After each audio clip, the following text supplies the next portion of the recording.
পানীৰ বিদ্যুৎ বিশ্লেষণ তলৰ কোনটো বিক্ৰিয়াৰ উদাহৰণ? ইয়াতে অপশ্যন আছে। প্ৰথম অপশ্যনটো আছে সংযোজন, বি আছে বিযোজন, চি আছে অপহৰণ আৰু ডি আছে তাপবৰ্জি। এই প্ৰশ্নটোৰ শুদ্ধ উত্তৰটো হ'ব অপশ্যন বি, বিযোজন প্ৰক্ৰিয়া। গতিকে পানীৰ বিদ্যুৎ বিশ্লেষণ তলৰ কোনটো বিক্ৰিয়াৰ উদাহৰণ হ'ব? তো ইয়াৰ শুদ্ধ উত্তৰটো হ'ব বিযোজন বিক্ৰিয়া। 2 নম্বৰ প্ৰশ্নটো আছে, তলৰ কোনটো বিক্ৰিয়াত বিক্ৰিয়ক পদাৰ্থ দুটাৰ মাজৰ আয়নৰ বিনিময় ঘটে? যে ইয়াৰ প্ৰথম অপশ্যনটো আছে অপসাৰণ বিক্ৰিয়া, বিযোজন বিক্ৰিয়া, ডি অপহৰণ আৰু সংযোজন। ইয়াৰ শুদ্ধ উত্তৰটো হ'ব ডি অপহৰণ বিক্ৰিয়া।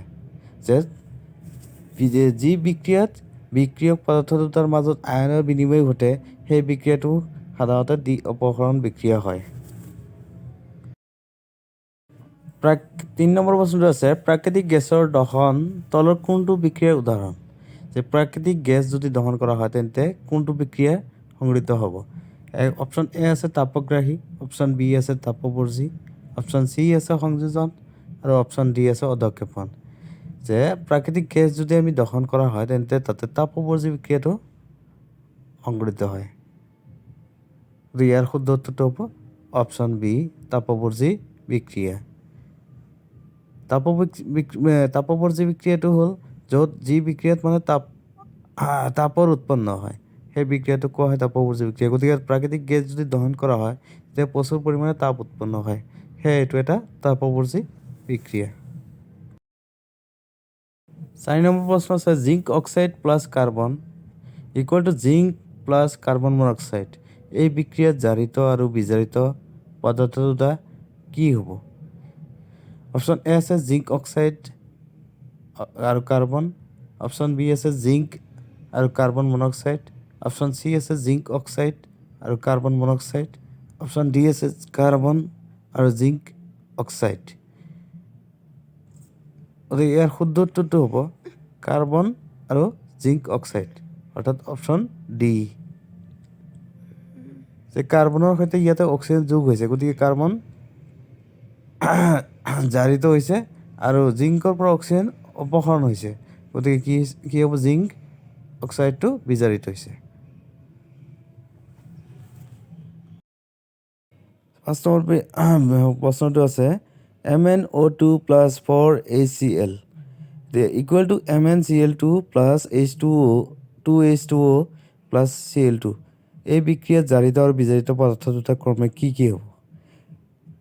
HCl আৰু MnO2 আৰু বি আছে HCl MnCl2 আৰু চি আছে MnO2 আৰু HCl আৰু ডি আছে MnO2 আৰু ক্লৰিন গেছ। ইয়াতে শুদ্ধ উত্তৰটো হ'ব HCl আৰু manganese oxide, option A. 6 number প্ৰশ্নটো আছে, মেগনেছিয়ামৰ ফিটা এডাল বায়ুত যদি দহন কৰা হয়, দহন কৰিলে উৎপন্ন হোৱা বগা পাউডাৰবিধ কি হ'ব?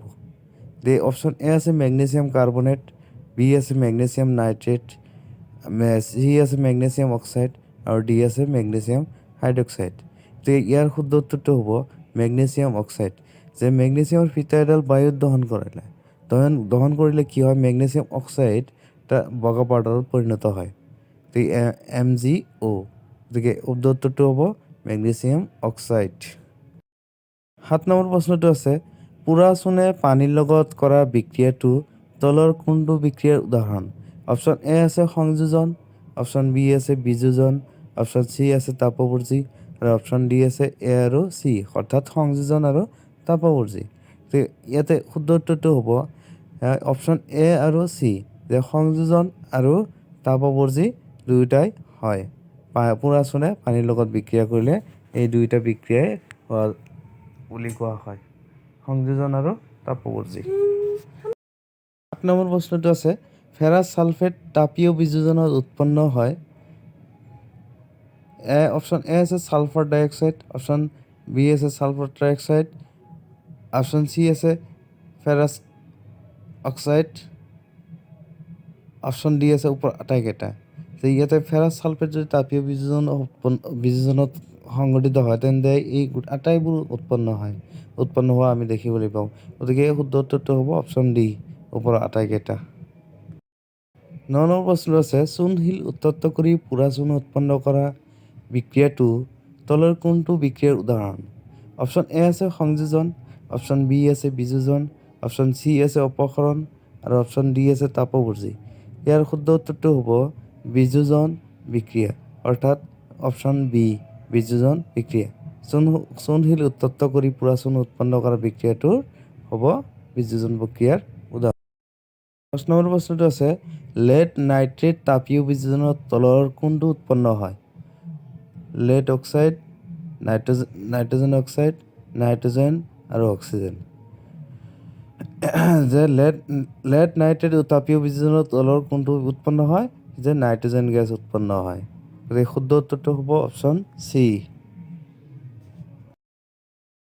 11 নম্বৰ প্ৰশ্নটো আছে, চিলভাৰ ব্ৰমাইড সূৰ্যৰ পোহৰত চিলভাৰলৈ পৰিণত হোৱাটো তলৰ কোনবিধ বিক্ৰিয়াৰ উদাহৰণ? অপশ্যন এ আছে বিযোজন, অপশ্যন বি আছে সংযোজন, অপশ্যন চি আছে তাপগ্ৰাহী, অপশ্যন ডি আছে এ আৰু চি, অৰ্থাৎ বিযোজন আৰু তাপগ্ৰাহী।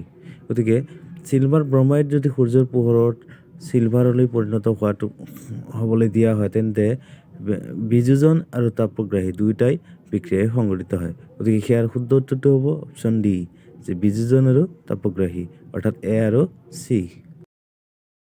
12 নম্বৰ প্ৰশ্নটো আছে, কপাৰ ছালফেট দ্ৰৱত জিংকৰ টুকুৰা পেলাই দিলে জিংক ছালফেট আৰু কপাৰ উৎপন্ন হয়। এই বিক্ৰিয়াটো তলৰ কোনটো বিক্ৰিয়াৰ উদাহৰণ? অপশ্যন এ আছে অপসাৰণ, অপশ্যন বি আছে অধক্ষেপণ, অপশ্যন চি আছে ডি অপসাৰণ আৰু অপশ্যন ডি আছে সংযোজন। ইয়াৰ শুদ্ধ উত্তৰটো হ'ব অপসাৰণ বিক্ৰিয়া। যে কপাৰ ছালফেট দ্ৰৱত জিংকৰ টুকুৰা পেলাই দিলে জিংক ছালফেট আৰু কপাৰ উৎপন্ন হোৱা বিক্ৰিয়াটো এটা অপসাৰণ বিক্ৰিয়া হ'ব। 13 নম্বৰ প্ৰশ্নটো আছে, beryllium chloride plus hydrosulphuric acid equal to barium sulphate আৰু HCl হাইড্ৰক্লৰিক এচিড। এই বিক্ৰিয়াটো তলৰ কোনবিধ বিক্ৰিয়াৰ উদাহৰণ? এতিয়া অপশ্যন এ আছে অপসাৰণ, অপশ্যন বি আছে দুই অপসাৰণ, অপশ্যন চি আছে অধক্ষেপণ, অপশ্যন ডি আছে অপশ্যন বি আৰু চি। ইয়াৰ শুদ্ধ উত্তৰটো হ'ব অপশ্যন ডি, বি আৰু চি। 14 নম্বৰ প্ৰশ্নটো আছে, 2Cu plus O2 equal to 2CuO। এই বিক্ৰিয়াটোত জাৰিত আৰু বিজাৰিত পদাৰ্থ দুটা ক্ৰমে অপশ্যন এ CuO2 আৰু option B CuO2, option C O2 CuO, option D CuO।